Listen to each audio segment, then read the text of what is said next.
Bueno, el objetivo de la práctica es desarrollar el proyecto de vida de los estudiantes que forman parte de la materia de Psicología Experimental Laboratorio 4. El proyecto de vida se realiza en el ámbito comunitario, de donde pertenecen principalmente los estudiantes, sea unidades habitacionales, sean pueblos, sean barrios, sean colonias. Las actividades que se realizan es revisar una serie de temáticas relacionadas principalmente al proceso de desarrollo de la autovaloración vinculada a la personalidad, pero complementado con una serie de artículos que pudieran llevar a desarrollar este proyecto en su totalidad. Es un proyecto que está vinculado a la vida. Y como la vida no nada más es psicológica, sino también es social, es política, es económica, es ética, es necesario revisar materiales que aborden estos aspectos vinculados a la psicología, para que los alumnos tengan un panorama completo en qué comunidad van a trabajar, de qué país viven, en qué mundo viven. Entonces, para tal fin, dado que la práctica se hace desde una escuela, de la escuela histórico-cultural y concretamente a partir del enfoque personológico de González Rey, aquí se complementa la evaluación utilizando el proyecto de vida como una estrategia didáctica para desarrollar la autovaloración de los alumnos. Otra estrategia es la carpeta, que es una reunión de trabajos que los alumnos van seleccionando para demostrar su aprendizaje, pero un aprendizaje formativo. Junto con ellos se utilizan diferentes instrumentos como la composición, frases incompletas, videos, para ir evaluando niveles de desarrollo de los recursos con los que cuentan los muchachos. Los alumnos son capaces de participar activamente en la planeación de metas y objetivos a mediano, corto plazo y largo plazo, de acuerdo y en correspondencia con sus necesidades y las del contexto. ¿Cómo lo han hecho? Diseñando una serie de proyectos, por ejemplo, que a partir de la comunidad ellos son capaces de compatibilizar sus intereses personales y profesionales con las necesidades de la colonia donde viven. Por ejemplo, a los niños generarles recursos para prevenir la delincuencia o para prevenir las adicciones. Entonces generan como una escuela que vaya dirigida a implementar valores en los niños. O escuelas de educación especial para rescatar a los niños con problemas de aprendizaje que se encuentran en la colonia donde viven. Programas de intervención para la prevención del alcoholismo. La idea es que a partir de esta escuela histórico-cultural, que se caracteriza por ser una escuela integrativa, crítica y política, vincular lo que se les está enseñando en el laboratorio con las necesidades sociales del lugar donde viven. ¿Qué más que el lugar donde viven, donde se encuentran todas las problemáticas habidas y por haber?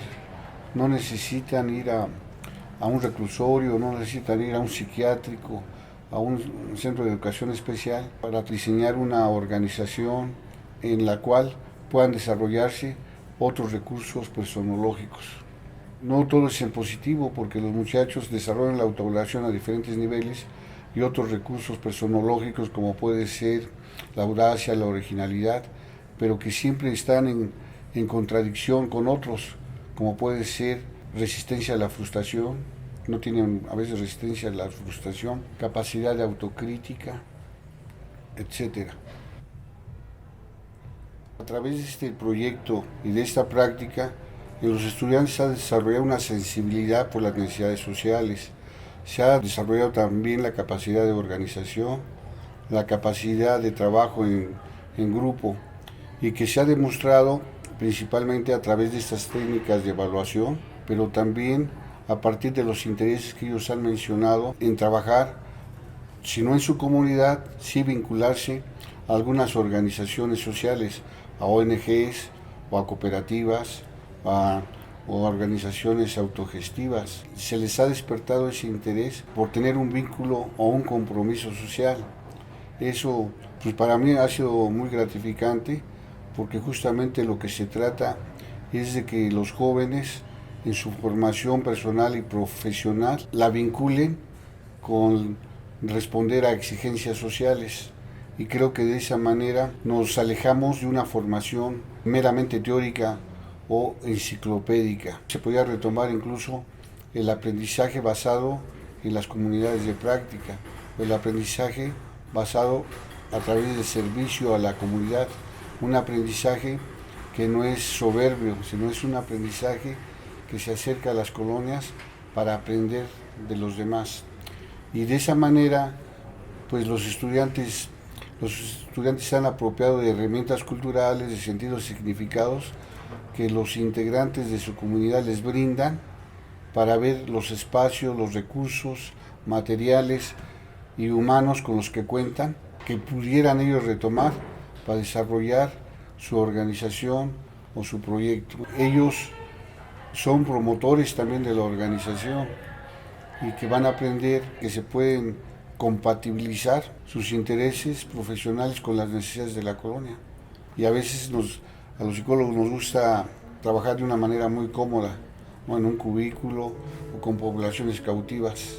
La cosa es ir con poblaciones no cautivas, donde a veces es donde más se necesita el trabajo.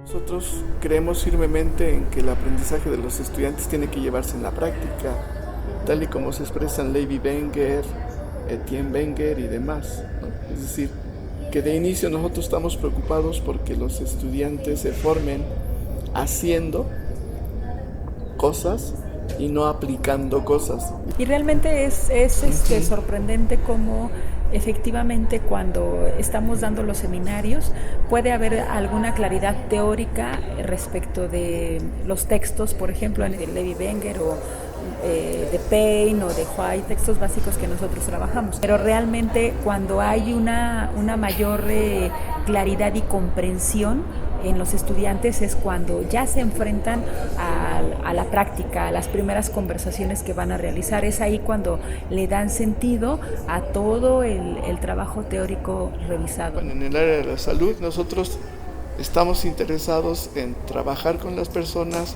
que sufren de algún tipo de enfermedad no transmisible. Las formas de cuidado y cómo esas formas de cuidado pueden generarles alteraciones de sueño que tienen mayor incidencia en los primeros 3 años de vida. El que los niños se resistan para ir a la cama, tengan despertares nocturnos, tengan resistencia para levantarse. Lupita y yo tenemos el concepto de puntos de reflexión conversacional, es decir, puntos de reflexión que las personas generen sobre sus formas de vida o sobre las prácticas de cuidado de los niños, que nosotros asumimos que esos puntos de reflexión pueden generar una plataforma para los cambios que las personas decidan. Como dice Ole Dreyer, ¿no? También nos interesa que las personas tomen decisiones sobre sus vidas, pero a partir de que generan la reflexión junto con los psicólogos que formamos, ¿no? Y desde el momento en el que los estudiantes están trabajando con las personas, platicando, siguiendo la secuencia de algún evento en su vida, eso obliga a las personas a organizar su discurso y en ese proceso de organización las personas llegan a tener exactamente puntos de reflexión y de cambio en la trayectoria de su vida. Por eso nosotros enfatizamos mucho construir lo que en algunas terapias narrativas se llama entrevista-conversación, es decir, conversación sobre las formas de vida, ¿no? Uno de los conceptos que a Lupita y a mí nos gusta mucho es que a través de la entrevista-conversación hacemos procesos de deconstrucción o de desmontamiento. Entonces ahí los vinculamos rápidamente con los trabajos de Foucault o con el propio Giddens y se van dando cuenta que la entrevista-conversación es un método para deconstruir las verdades en las cuales se asientan la vida de las personas. Y a su vez nosotros digamos que nos retroalimentamos cuando discutimos los casos con nuestros tesistas y estudiantes sobre la forma en cómo las personas y su forma de vida contribuyen a poner en riesgo su vida con enfermedades no transmisibles, por ejemplo diabetes, cáncer, hipertensión, producto de los patrones de consumo alimentario que o la cultura o las personas reproducen y a partir de eso nos preocupamos por intentar que las personas reflexionen sobre las formas de vida, consumo de grasas, tabaquismo, alcohol. De tal manera que explorar con las personas cómo es su vida cotidiana y entonces que ellas se vayan dando cuenta que lo que son en un momento actual tiene que ver con lo que vienen haciendo cotidianamente por años, ¿no? Y como es tan cotidiano, las personas a veces no nos damos cuenta que estamos generando un patrón que a futuro está generando seguramente algún malestar o en algunos casos pues, con algún trastorno mayor. Y en el caso de las enfermedades no transmisibles, tratamos de combatir el que las personas supongan que esas enfermedades son curables con medicamentos. Los medicamentos de las enfermedades no transmisibles más bien son reguladores, no son cura de las enfermedades no transmisibles. Por un lado, y por otro lado, mucha gente cree que las enfermedades como el cáncer o como la diabetes son heredadas, es decir, están definidas por la herencia. En la medida en la que las personas consideran que esas enfermedades son heredables, entonces consideran que ya no hay nada que hacer. Ya no hay nada que hacer. En la medida en la que las personas se dan cuenta que efectivamente el medicamento es algo que les ayuda a regular, pero que si se suma también a una transformación en sus formas de consumo y en sus formas cotidianas de vivir, se dan cuenta entonces que transformar sus formas de vida puede potencializar el efecto de los medicamentos, ¿no? Nuestra disciplina como psicólogos la tenemos que ejercer desde nuestros propios fundamentos teóricos y desde las propias estrategias metodológicas que esos fundamentos teóricos nos van generando, ¿no? Y que por lo tanto no tendríamos que plegarnos a los tratamientos que otras profesiones establecen.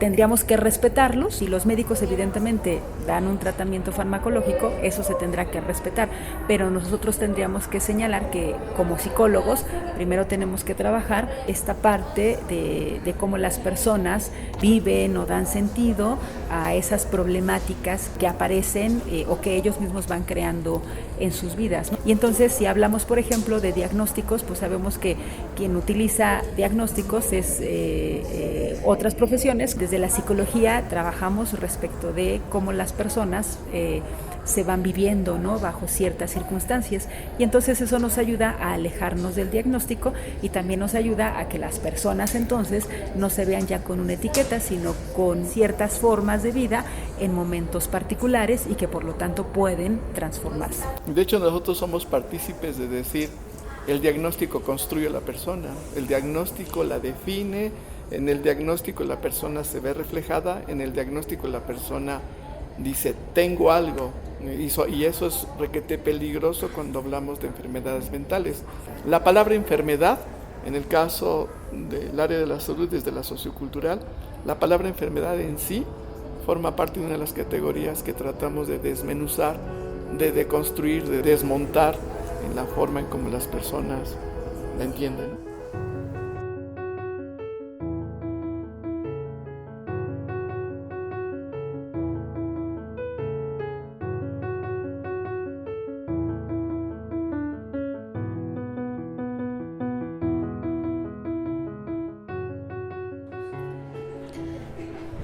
En la práctica que llevo a cabo con mis estudiantes tenemos 3 objetivos. Uno de ellos evidentemente es la formación profesional. Los considero aprendices de psicólogo y tienen que desarrollar todas esas competencias profesionales que les van a ayudar posteriormente en su trabajo, en la área que se quieran desempeñar. La segunda es proporcionar servicio social, retribuir a la sociedad con las actividades que realizan. El tercer objetivo es favorecer a poblaciones vulnerables, en este caso adolescentes de secundaria. Son estudiantes que no tienen posibilidad de recibir un servicio de psicología pagado. Son estudiantes en donde en sus escuelas no hay servicio de psicología. En primer lugar, los estudiantes deben recibir una formación introductoria en donde recuperen todas las habilidades o competencias profesionales que han adquirido a lo largo de la carrera.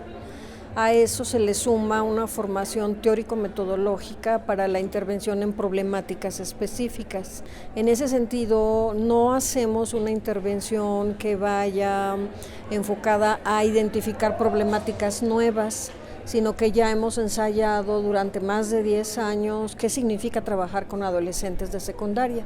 Cortes en el cuerpo, bajo rendimiento escolar, indisciplina escolar, problemáticas familiares, orientación sexual. Son un conjunto de problemáticas que los niños de secundarias en poblaciones populares, digamos, están necesitando de atención por parte del psicólogo. Entonces el psicólogo lo que hace es diseñar estrategias de intervención, hacer entrevista clínica, buscar información en el conjunto de la escuela para poder construir casos. Bueno, dentro de los logros que hemos tenido, manuales de trabajo muy buenos, elaborados por los propios estudiantes, por la otra maestra responsable de la materia y yo, que cada año los vamos ajustando. Por tomar un solo ejemplo, los cortes en el cuerpo. Ya tenemos toda una teorización actual sobre por qué surge esta problemática y cómo intervenir. Y cada que intervenimos nos damos cuenta que da muy buenos resultados, las chicas que se cortan responden positivamente a la intervención. ¿Cuáles son los retos?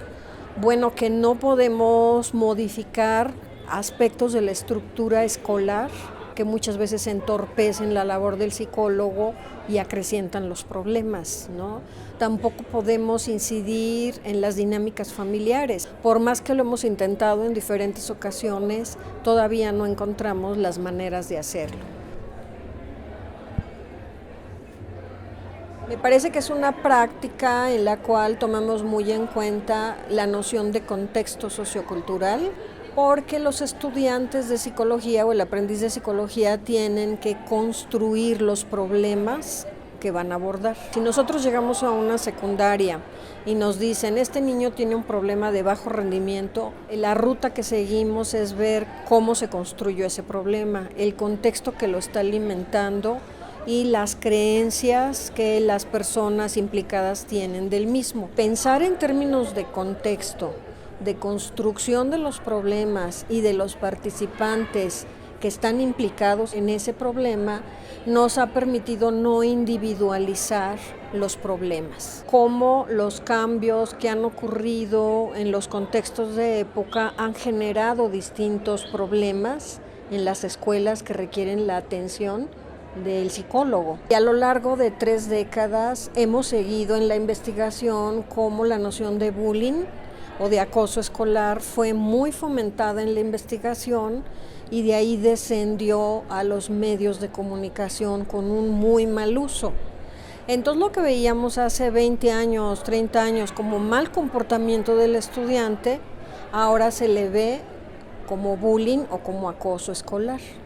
Y tuvimos que enfrentar la construcción de un nuevo adolescente, un adolescente frágil, un adolescente que no soporta burlas de los compañeros, que se siente herido ante muchas provocaciones. Una problemática como lo es ser víctima de acoso escolar es un referente de época.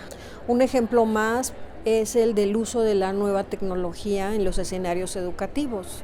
Los celulares, las tabletas, los niños que tuvieron esas tabletas en la primaria ahora las están llevando a la secundaria, están generando un cúmulo de problemas. La obsesión por el celular, el estar queriendo comunicarse con mucha frecuencia, el uso del celular para comportamientos como rumores, chismorreos, el sexting, todo esto ha generado nuevas problemáticas en el contexto escolar. Entonces, se trata no de trabajar en aislado los problemas, diciendo esto le pasa al niño y es propio de su personalidad, sino decir es un chico que vive en un contexto de época, la escuela está siendo penetrada por nuevas tendencias y el psicólogo tiene que aprender estas dinámicas de cambio, tiene que tener las competencias para entender estos cambios y saber cómo intervenir.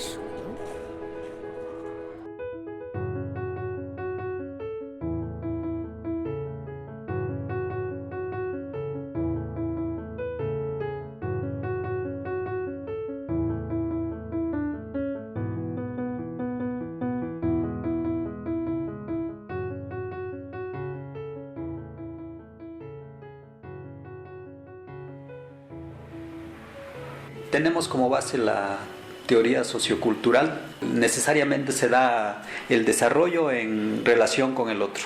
Los otros son algo muy fundamental, parte de mí, porque no puedo ser yo en aislado, sino en relación con los demás, ¿no? Uno de los principios que lleva al planteamiento de la importancia del otro en colaboración. Eso es el principio que tiene que ver con la zona de desarrollo próximo, es decir, que me permite, la zona de desarrollo próximo es como esa parte del desarrollo que no es lo que ya tengo, que Vygotsky le llama el desarrollo real, sino esa potencialidad que ocurre solamente en colaboración con el otro que es más capaz, ¿no? Y pues todos de alguna manera somos más capaces que el otro porque somos diferentes, porque somos únicos, ¿no?, en el mundo. Entonces, en tanto que yo soy único, yo le puedo aportar al otro algo, le puedo enseñar, pero el otro también me puede enseñar a mí porque también es diferente a mí, ¿no? En la escuela, por ejemplo, se enfatiza mucho las cuestiones del trabajo más competitivo, más en aislado, y no las cuestiones de colaboración, asumiendo que el otro me puede enseñar, ¿no? Y la cuestión de lo cultural. Pues bueno, la cultura implica todo el conjunto de signos y símbolos creados por la humanidad y que nosotros tenemos que apropiarnos de ellos, ¿no? Nosotros consideramos que no es una repetición, sino una apropiación que implica que tenga un sentido para la persona, para los estudiantes, para los alumnos, eso que está aprendiendo, eso que va a hacer suyo en la escuela. Nuestra práctica intenta que sea lúdica, muy pedagógica, muy vivencial. Para comprender y asumir el proceso educativo y también para generar e implementar estrategias de intervención como psicólogos desde la tradición sociocultural de la psicología. Al final hacemos reflexiones para unir su vivencia personal con la teoría y hacia dónde vamos. Para lograrlo, pues establecemos como grandes fases. Una de ellas es primero pues una introducción, que le llamamos curso introductorio hacia la práctica y una sensibilización a ella. Que han tenido experiencias, desde luego ellos, en el ámbito de la educación. Tratamos de rescatar esas experiencias, esas vivencias, esas emociones, y que estén muy presentes para cuando van a trabajar con los chicos. Después viene una detección de necesidades. Trabajamos mucho con ellos, sus fortalezas y sus debilidades, incluso como muy personales, de valores, de cuestiones de puntualidad, y eso lo recuperamos. Después viene la preparación o la planeación de la intervención a partir de esas necesidades. Después el otro bloque es la aplicación de la estrategia de intervención y finalmente el último bloque, la evaluación de los alcances logrados, de lo que no se pudo hacer y el reporte y comunicación de los mismos resultados. También trabajamos en la parte de discusión teórica y cine debate sobre el desarrollo a través de artículos muy escogidos, pero lo apoyamos con videos. Los retos serían 3, a nivel institucional, académico y personal.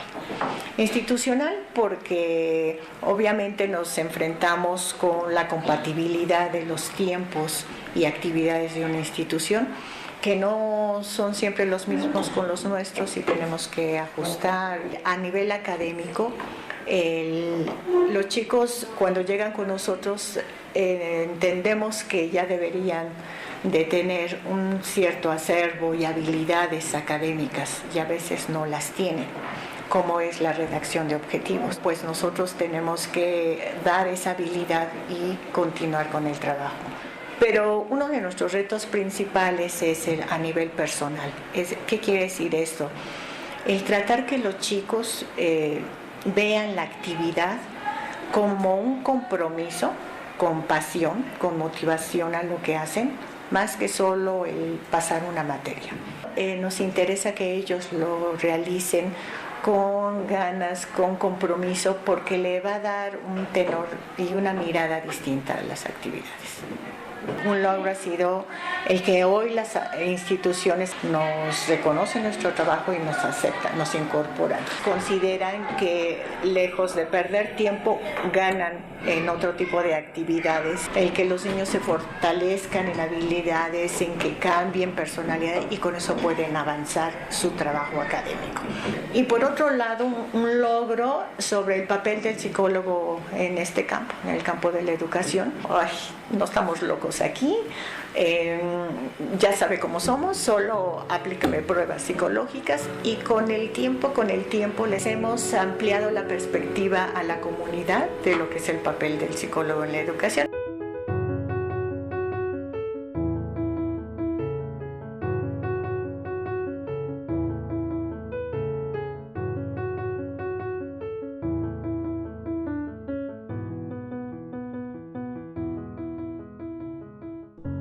En una ocasión que incluso trabajábamos en un área rural, una niñita al final nos dijo, yo de grande voy a ser psicóloga.